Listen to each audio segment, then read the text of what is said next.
നമസ്കാരം സാർ. നമസ്കാരം. നമസ്കാരം സാർ. സാർ, നമുക്ക് ഇന്ന് സാറിനോട് ചോദിക്കാനുള്ള ഒരു വിഷയം എന്ന് പറയുന്നത്, സർക്കാർ, അതായത് പിണറായി വിജയൻ സർക്കാർ രണ്ടാം ടൈമിൽ 4 വർഷം പൂർത്തിയാക്കിയിരിക്കുന്നതിന്റെ ആഘോഷ പരിപാടികൾ ഇന്ന് കാസർഗോഡ് നിന്ന് ആരംഭിച്ചിട്ടുണ്ട് എന്ന് വാർത്തകൾ വരുന്നു. അവിടെ ഒരു രാജാവിനെ പോലെ മുഖ്യമന്ത്രി ചെല്ലുന്നു, പ്രജകൾ കാത്തിരിക്കുന്നു വേദിയില്. അങ്ങനെ മൊത്തത്തിൽ ഒരു സന്തോഷപൂരിതമായ ഒരു അന്തരീക്ഷം. അദ്ദേഹം ഇവിടെ തേനൊഴുക്കി പാലൊഴുക്കി ഇവിടെ നമ്മളെല്ലാം ഊട്ടി ഉറക്കി, ഞാനും സാറും ഒക്കെ സുഖ സമൃദ്ധിയിൽ 4 കൊല്ലം അദ്ദേഹത്തിന്റെ ഭരണത്തിന് കീഴിൽ, ഇടതുപക്ഷത്തിന്റെ ഭരണത്തിന് കീഴിൽ ജീവിക്കുന്നു. സാർ, നാണമില്ലേ ഇങ്ങനെ ഒരു ആഘോഷം ഇവർക്ക് നടത്താൻ എന്ന് ചോദിക്കാൻ ആങ്കുള്ള ഒരു പ്രതിപക്ഷം, അതായത് തൻ്റെ ഇടമുള്ള ഒരു പ്രതിപക്ഷം. പിന്നെ എനിക്ക് ചോദിക്കാനുള്ളത്, BJP എന്ന് പറയുന്ന പാർട്ടിയും എന്തേ ഇതുവരെ ഒന്നും മിണ്ടിയില്ല എന്നൊരു ചോദ്യം ഇവിടെ ഉണ്ടാകുന്നുണ്ട്. നിരവധി വിഷയങ്ങളുണ്ട്, നിരവധി വിഷയങ്ങൾ.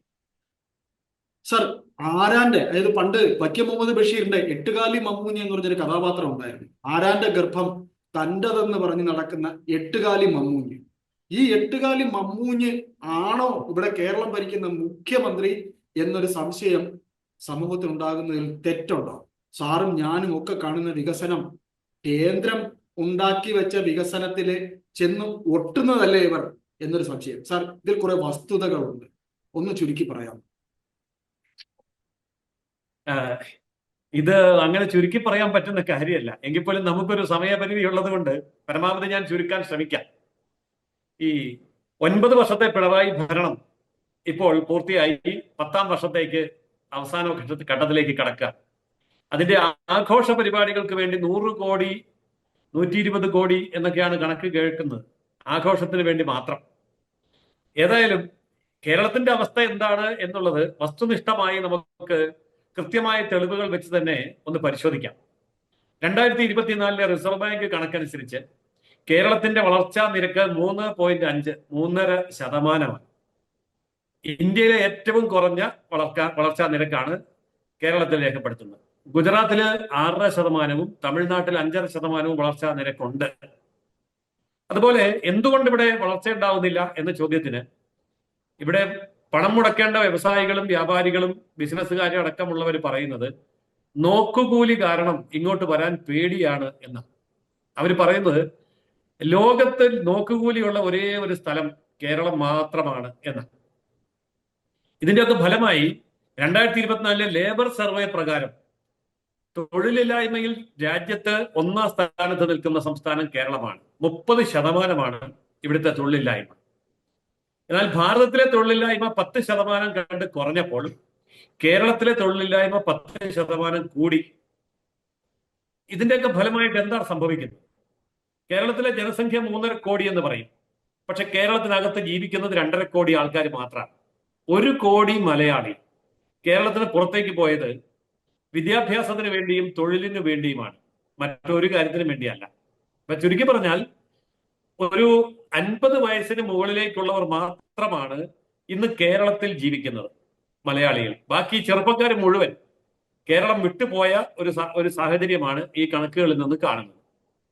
ഇനിയും കേരളത്തിൽ പിടിച്ചു നിന്നുകൊണ്ട് ഇവിടെ എന്തെങ്കിലും ഒരു വികസന പ്രവർത്തനം ചെയ്യണം എന്ന് ഏതെങ്കിലും ഒരു മുതലാളിക്കോ അല്ലെങ്കിൽ ഏതെങ്കിലും ഒരു കമ്പനിക്കോ ഏതെങ്കിലും ഒരു സ്ഥാപനത്തിനോ തോന്നിയാൽ വിചിത്രമായ ഒരു ടാക്സ് കേരളത്തിലുണ്ടെന്നാണ് അവർ പറയുന്നത്. GSTയേക്കാൾ വലിയ VST. അപ്പൊ എന്താണ് ഈ VST എന്ന് ചോദിച്ചാൽ വീണ സർവീസ് ടാക്സ് എന്നാണ് അവർ പറയുന്നത്. ഏത് കാര്യത്തിനും വീണയ്ക്ക് ടാക്സ് അടയ്ക്കണം, എങ്കിലേ കാര്യം നടക്കുള്ളൂ. അത്രമാത്രം അഴിമതിയിലാണ് സംസ്ഥാന സർക്കാർ നിൽക്കുന്നത്. അതുകൊണ്ട് വീണ സർവീസ് VST നിലവിലുള്ള ഒരു സംസ്ഥാനമാണ്. ഇവിടെ മുൻ പ്രിൻസിപ്പൽ സെക്രട്ടറി CBI കേസിൽ എത്തണം എന്ന് ഹൈക്കോടതിയെ പറഞ്ഞിരിക്കുന്നത്, ജനങ്ങളല്ല. ഹൈക്കോടതി പറഞ്ഞു മുൻ പ്രിൻസിപ്പൽ സെക്രട്ടറിയുടെ അഴിമതി CBI അന്വേഷിക്കട്ടെ. അപ്പോൾ അവിടെ വരെ കാര്യം എത്തിക്കഴിഞ്ഞു.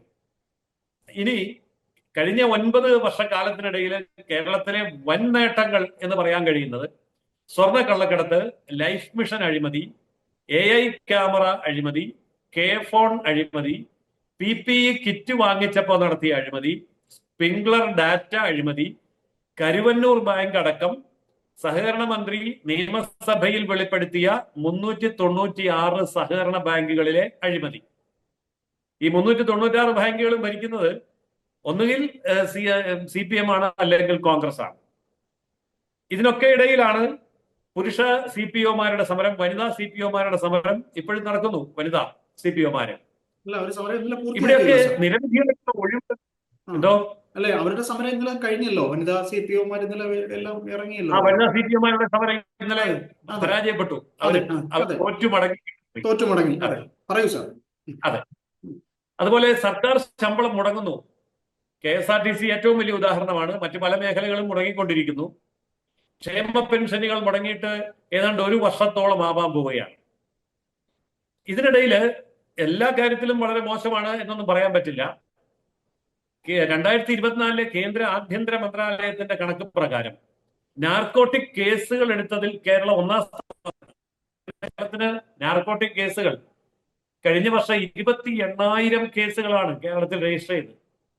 പഞ്ചാബ് ആയിരുന്നു ഈ കാര്യത്തിൽ 1-ാം സ്ഥാനം. 9,000 കേസുകൾ പഞ്ചാബിലുണ്ടായിരുന്നു. അതിന്റെ 3 ഇരട്ടിയിലധികം 28,000 കേസുകളാണ് 2024 കേരളത്തിൽ മാത്രം രജിസ്റ്റർ ചെയ്തത്. സ്ത്രീ പീഡന കേസുകൾ 2016 1,600 ഉണ്ടായിരുന്നത് 2024 എത്തിയപ്പോൾ 3,000 ഇക്കാര്യത്തിലും ദേശീയ ശരാശരിയേക്കാൾ നമ്മൾ വളരെ മുകളിലാണ്. അതുപോലെ ലോകത്തെമ്പാടുമുള്ള ഇസ്ലാമിക തീവ്രവാദി നേതാക്കൾ, കൊല്ലപ്പെട്ടവരും ജീവിച്ചിരിക്കുന്നവരുമായവരുടെ ഫോട്ടോകൾ ദേവാലയത്തിന്റെ പ്രദക്ഷിണത്തോടനുബന്ധിച്ച് ആനപ്പുറത്ത് എഴുന്നള്ളിക്കുന്ന ലോകത്തെ ഒരേ ഒരു സ്ഥലവും കേരളം. ഈ പറയുന്ന തീവ്രവാദികളുടെ സ്വന്തം രാജ്യത്ത് അവരുടെ ഫോട്ടോ പ്രദർശിപ്പിക്കാൻ ഇപ്പൊ ആളില്ല, പക്ഷെ കേരളത്തിലുണ്ട്. പിന്നെ രാജ്യത്തിന്റെ പണപ്പെരുപ്പ നിരക്ക് നോക്കുമ്പോൾ രാജ്യത്തെ പണപ്പെരുപ്പ നിരക്ക് 3% കുറഞ്ഞപ്പോ കേരളത്തിന്റെ പണപ്പെരുപ്പ നിരക്ക് 7% കൂടി. സാമ്പത്തിക രംഗം അത്രയും ഭീകരമായ അവസ്ഥയിലാണ് നിൽക്കുന്നത്. 70 വയസ്സിന് മുകളിലുള്ള സൗജന്യ ഇൻഷുറൻസ് വയോവന്ദന പദ്ധതിയുണ്ട്. കേരളത്തിൽ നടപ്പാക്കാൻ പറ്റില്ല എന്ന് കേരളം പറഞ്ഞു. PM ശ്രീ പദ്ധതി ഇവിടെ സമ്മതിക്കില്ല. അതാണ് സ്കൂൾ വിദ്യാഭ്യാസവുമായി ബന്ധപ്പെട്ട ആ കാര്യത്തിൽ സംസ്ഥാന സർക്കാരിന്റെ നിലപാട്. ആയുഷ്മാൻ ആരോഗ്യ മന്ദിറിലെ മന്ദിർ എന്ന വാക്ക് ഹിന്ദു വർഗീയതയാണെന്ന് പറഞ്ഞ് 2.5 വർഷക്കാലം തടഞ്ഞു വെച്ച് 100 കണക്കിന് കോടി രൂപ ലാപ്സാക്കിയിട്ടുണ്ട്. ഇങ്ങനെ ഭാവനാശൂന്യമായ, അനാവശ്യമായ, വൈകാരികമായ തീരുമാനങ്ങളിലൂടെ കേരള സംസ്ഥാനത്തിന്റെ സകല മേഖലയെയും തകർക്കുകയാണ് 9 വർഷം കൊണ്ട് പിണറായി ചെയ്തത്. മാത്രമല്ല, കഴിഞ്ഞ 5 വർഷത്തിനിടെ 2ാം പിണറായി സർക്കാരിന്റെ കാലത്ത് മാത്രം 1136 പേര് വന്യമൃഗ ആക്രമണത്തിൽ കൊല്ലപ്പെട്ടിട്ടുണ്ട്. 1136 മനുഷ്യരുടെ ജീവൻ നഷ്ടപ്പെട്ടു. പിന്നെ വൈദ്യുതി മേഖലയാണെങ്കിലും വളം മേഖലയാണെങ്കിലും 1000കണക്കിന് കോടി രൂപയുടെ തുക കേന്ദ്ര സഹായം ലാപ്സാക്കി കളഞ്ഞിട്ടുണ്ട്. ഇത് വൈദ്യുതി വളം എന്ന് ഞാൻ സാമാന്യേന പറഞ്ഞതേ ഉള്ളൂ. സകല മേഖലയിലും 100 കണക്കിന് കോടി രൂപ കേരളത്തിന് കിട്ടാൻ അവകാശപ്പെട്ടത് നേടിയെടുക്കാൻ സാധിച്ചിട്ടില്ല. ഈ പിണറായി വിജയൻ 9 വർഷം മുമ്പ് സ്ഥാനമേൽക്കുമ്പോൾ കേരളത്തിന്റെ പൊതുക്കടം എന്ന് പറയുന്നത് 1.5 ലക്ഷം കോടി രൂപയായി. ഇന്നത് 6 ലക്ഷം കോടി രൂപ കവിഞ്ഞിരിക്കുന്നു എന്നാണ് ഔദ്യോഗികമായ കണക്ക്. പിന്നെ ക്ഷേമ പെൻഷൻ കൊടുക്കുന്നതിനെ കുറിച്ച് ഞാൻ പറഞ്ഞല്ലോ, 1 വർഷത്തോളമായി ക്ഷേമ പെൻഷൻ കൊടുക്കുന്നില്ല. ഇനി ക്ഷേമ പെൻഷൻ എപ്പോൾ കൊടുക്കുമെന്ന് ചോദിച്ചാൽ മറുപടിയില്ല. അതിന്റെ കാരണം 30,000 കോടി രൂപ ക്ഷേമ പെൻഷന്റെ കടം വാങ്ങിച്ചത് തിരിച്ചു കൊടുക്കാനുണ്ട്. ക്ഷേമ പെൻഷൻ കൊടുക്കാൻ വേണ്ടി സർക്കാരിന്റെ വിവിധ ഡിപ്പാർട്ട്മെന്റുകളിൽ നിന്ന് കടം വാങ്ങിച്ച 30,000 കോടി രൂപ തിരിച്ചു കൊടുക്കാനുണ്ട്. അതുകൊണ്ട് ഇത് ഉടനെ എങ്ങും കൊടുക്കാൻ സാധിക്കുമെന്ന് തോന്നുന്നുമില്ല. ഇത്രയും ഞാൻ ചുരുക്കി പറഞ്ഞതാണ്. ഇനിയുമുണ്ട് നിരവധി കാര്യങ്ങൾ. ഇങ്ങനെ സാമ്പത്തികമായി, വ്യാവസായികമായി, ബിസിനസ് പരമായി എല്ലാ മേഖലയിലും സമ്പൂർണമായ തകർച്ചയിലെത്തുമ്പോൾ ഒറ്റ വാക്കിലാണ് മുഖ്യമന്ത്രിയുടെ മറുപടി: കേന്ദ്രം ഞെരുക്കുന്നു, കേന്ദ്ര അവഗണന, രാഷ്ട്രീയ അവഗണന. കഴിഞ്ഞ ദിവസം കേരളത്തിന്റെ പ്രത്യേക ദൂതൻ KV തോമസ് കേന്ദ്ര ധനകാര്യമന്ത്രിയെ കാണാൻ പോയി. ഈ പ്രശ്നത്തെയൊക്കെ പരിഹരിക്കണം എന്നാവശ്യപ്പെടാൻ വേണ്ടി പോയപ്പോൾ ധനകാര്യമന്ത്രി നിർമ്മലാ സീതാരാമൻ KV തോമസിനോട് ചോദിച്ച ഒരു ചോദ്യമുണ്ട്: നിങ്ങൾക്ക് എന്തൊക്കെയാണ് പോരായ്മയുള്ളത്? ഏതൊക്കെ ഡിപ്പാർട്ട്മെന്റിൽ എത്ര രൂപയാണ് വേണ്ടത്? കേന്ദ്രം തന്ന പണം നിങ്ങൾ എങ്ങനെ ചെലവഴിച്ചു? ഇത്രയും കാര്യങ്ങൾ ഇങ്ങോട്ട് തരാമോ എന്ന് ചോദിച്ചപ്പോ ഒരു തുണ്ട് കടലാസ് പോലും KV തോമസ് മാഷിന്റെ കയ്യിലില്ല, കൂടെ പോയ ഉദ്യോഗസ്ഥന്മാരുടെ കയ്യിലും ഇല്ല. ഇങ്ങനെയാണ് കേന്ദ്രവുമായി ബന്ധപ്പെടുന്നത്. അപ്പോൾ കേന്ദ്രത്തിൽ നിന്ന് പിന്നെ എങ്ങനെയാണ് സഹായം കിട്ടുക? അപ്പൊ ചുരുക്കി പറഞ്ഞാൽ കിട്ടുന്ന പണവും കടമെടുത്ത കടവും മുഴുവൻ തൂർത്തടിച്ചുകൊണ്ട് പാർട്ടിയുടെ ആഘോഷങ്ങളും മന്ത്രിമാരുടെ ആഘോഷങ്ങളും നടക്കുകയാണ് കേരളത്തിൽ. ബാക്കിയെല്ലാം കോഴിക്ക് മുല വരും എന്ന് പറയുന്ന പോലെ നാളെ വരും മറ്റന്നാൾ വരും എന്ന പ്രതീക്ഷ മാത്രമാണ് പൊതുജനങ്ങൾക്കും ജീവനക്കാർക്കും സംസ്ഥാന സർക്കാർ. ഏതായാലും ഇത്രമാത്രം പിടിപ്പുകെട്ട ഒരു ഭരണം, യാതൊരു ലക്ഷ്യവുമില്ലാത്ത ഒരു ഭരണം കേരളത്തിന്റെ ചരിത്രത്തിൽ ആദ്യമായിട്ടാണ് കാണുന്നത്. ഏറ്റവും നിർഭാഗ്യകരമായ ഒരു കാര്യം ഇവിടെ പ്രതിപക്ഷം ഇല്ല എന്നുള്ളതാണ്. ഇവിടുത്തെ UDF എന്ന് പറയുന്നത് ഇന്ത്യ മുന്നണിയിലെ മറ്റൊരു ഘടകകക്ഷി മാത്രം. അതുകൊണ്ട് ഒരു ഘടകകക്ഷിക്കെതിരെ മറ്റൊരു ഘടകകക്ഷിക്ക് സമരം ചെയ്യാൻ കഴിയുന്നതിന് ഒരു പരിമിതിയുണ്ട്. ഇവിടെയാണ് താങ്കൾ ചോദിച്ച പ്രധാനപ്പെട്ട ചോദ്യം. ബി ജെ പിയുടെ പുതിയ സംസ്ഥാന പ്രസിഡന്റ് ഈ കാര്യം വ്യക്തമാക്കിയിട്ടുണ്ട്. അദ്ദേഹം ഇന്നു മുതൽ സംസ്ഥാന വ്യാപകമായിട്ടുള്ള പര്യടനം ആരംഭിക്കുകയാണ്. BJPയുടെ 30 സംഘടനാ ജില്ലകളിലും അദ്ദേഹം പങ്കെടുക്കും. അദ്ദേഹം പങ്കെടുക്കുന്ന വലിയ കൺവെൻഷനുകൾ ഉണ്ടാവും.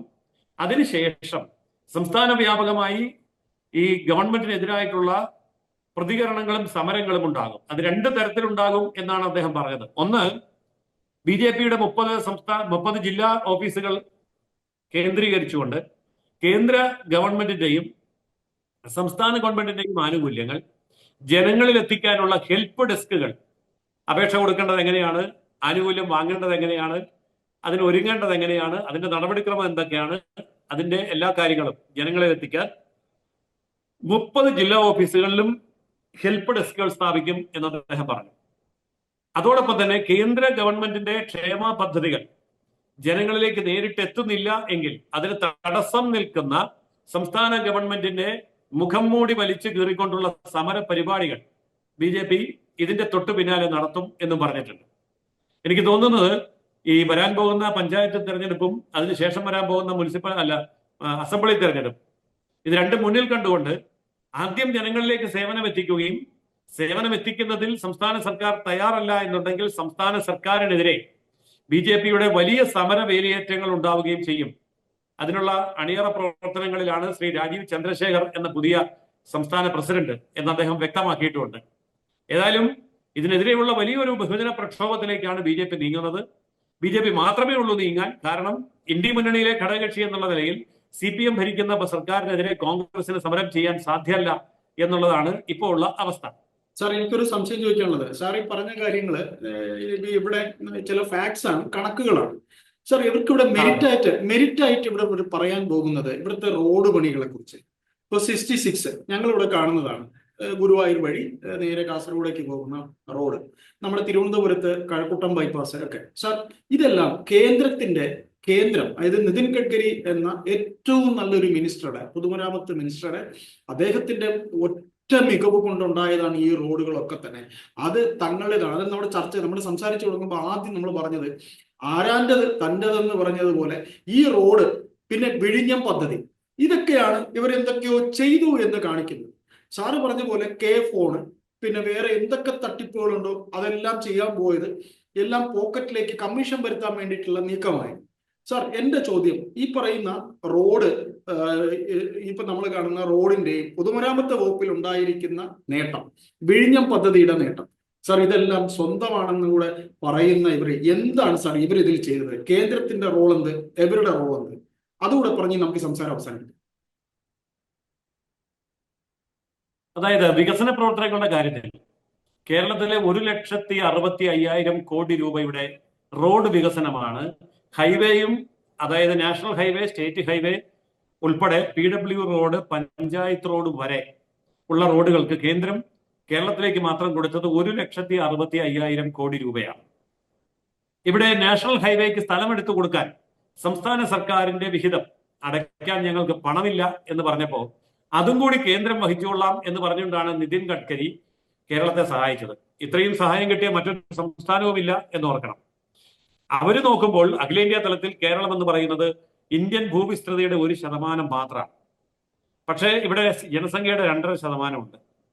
ഇതൊക്കെ ഉണ്ടെങ്കിലും ഇല്ലെങ്കിലും കേരളത്തിന്റെ ജനസംഖ്യയും കേരളത്തിലെ ഭൂമിശാസ്ത്രവും ഇവിടുത്തെ തുറമുഖങ്ങളും, ഇപ്പൊ വിഴിഞ്ഞവും കൊച്ചിയും അടക്കമുള്ള തുറമുഖങ്ങൾ, 5 ഇന്റർനാഷണൽ എയർപോർട്ടുകൾ, ഇതിന്റെ എല്ലാം അടിസ്ഥാനത്തിൽ കേരളം ഭാരതത്തിന്റെ അവിഭാജ്യ ഘടകം തന്നെയാണ് എന്നുള്ളത് കൊണ്ട് കേരളത്തിന്റെ നയാ പൈസ കിട്ടിയില്ലെങ്കിലും, ഭരണപരമായ പിന്തുണ കിട്ടിയില്ലെങ്കിലും, കേന്ദ്രം നിശ്ചയിച്ച കാര്യം അഖിലേന്ത്യാ തലത്തിലുള്ള വികസനത്തിന്റെ ഭാഗമായി 600 കിലോമീറ്റർ നീളം വരുന്ന കേരളത്തിലൂടെയും ഹൈവേ കടന്നു പോകും, റെയിൽവേ കടന്നു പോകും, വിമാനത്താവളങ്ങൾ വരും, തുറമുഖങ്ങൾ വരും, വികസനങ്ങൾ നടക്കും. ഇതൊക്കെ സ്വാഭാവികമായിട്ടും നടക്കും എന്ന് പിണറായി വിജയൻ അറിയാം.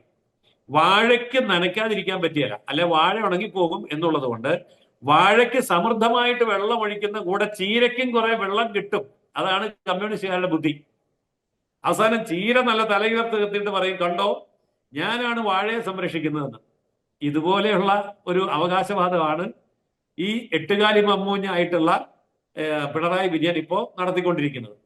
കേന്ദ്രം നടത്തിയതല്ലാതെ സംസ്ഥാനം ചെയ്തു എന്ന് പറയുന്ന ഏതെങ്കിലും ഒരു പദ്ധതി, ഒരൊറ്റ പദ്ധതി മുന്നോട്ട് വെക്കാൻ എന്തുകൊണ്ടാണ് പിണറായി വിജയന് കഴിയാത്തത്?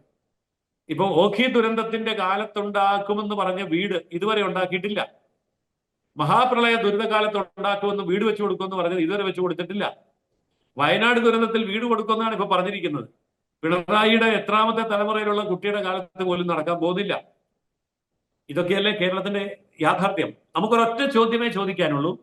കേരള ഗവൺമെന്റ് നടത്തിയ ഒരൊറ്റ വികസന പദ്ധതി മുന്നോട്ട് വെച്ച് കാണിക്കാൻ 9 വർഷം ഭരണം പൂർത്തിയാക്കിയ പിണറായി വിജയന് സാധിക്കുമോ? നമ്മൾ വെല്ലുവിളിച്ച് ചോദിക്കാവുന്ന ഒരു ചോദ്യമാണ് അത്. സാധിക്കില്ല.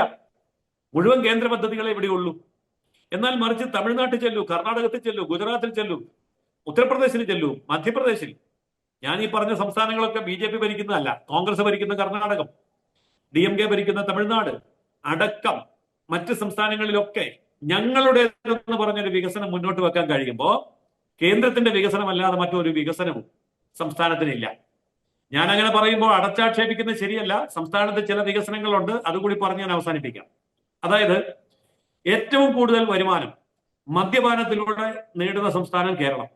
ഏറ്റവും കൂടുതൽ വരുമാനം ചൂതുകളിയിൽ കൂടി നേടുന്ന സംസ്ഥാനം. അതിനവരെ ചൂതുകളി എന്ന് പറയാല്ല, ഇംഗ്ലീഷിൽ പറയും ലോട്ടറി. ഇപ്പൊ മദ്യപാനം, ചൂതുകളി. മൂന്നാമത്തേത് കടം മേടിക്കുക. നാലാമത്തേത് പിടിച്ചു പറിക്കുക. കേരളത്തിന്റെ ഏതെങ്കിലും റോഡുകളിൽ കൂടി നമുക്ക് യാത്ര ചെയ്യാൻ പറ്റുമോ? മുട്ടിന് പോലീസുകാർ നിൽക്കുകയാണ് പിടിച്ചു പറിക്കാൻ. അപ്പൊ ഞാൻ ചോദിക്കട്ടെ, ഇതൊക്കെ ഒരു വ്യക്തിയാണ് ചെയ്തതെങ്കിൽ, മദ്യപാനിയായ വ്യക്തി, ചൂത് കളിക്കുന്ന വ്യക്തി, പിടിച്ചു പറിക്കുന്ന വ്യക്തി, കടം മേടിക്കുന്ന വ്യക്തി, അവൻ സമൂഹത്തിലെ ഏറ്റവും വലിയ സാമൂഹ്യ വിരുദ്ധൻ എന്നാണ് നമ്മൾ വിളിക്കുക. പക്ഷെ ഇതൊരു മുഖ്യമന്ത്രി ചെയ്താലോ? എന്നിട്ട് നാണമില്ലാതെ അത് വിളിച്ചു പറഞ്ഞുകൊണ്ട് നടന്നാലോ? അതാണ് കേരള മുഖ്യൻ. ഇതല്ലേ ഇതിന്റെ ചുരുക്കം? ഏതായാലും സാറ് അവരുടെ മെരിറ്റ് പറഞ്ഞത് വളരെ രസകരമായിട്ടുണ്ട്. മദ്യപാനം, ചൂതുകളി, പിടിച്ചുപറി, കടം മേടിക്കൽ. ഏതായാലും നമ്മുടെ സമയക്കുറവ് മൂലം ഞാൻ അധികം നീട്ടുന്നില്ല. കൃത്യമായിട്ടുള്ളൊരു വിശകലനമാണ്. നമ്മുടെ വിഷയത്തിൽ പ്രതികരിച്ചതിൽ നന്ദി. Thank you sir.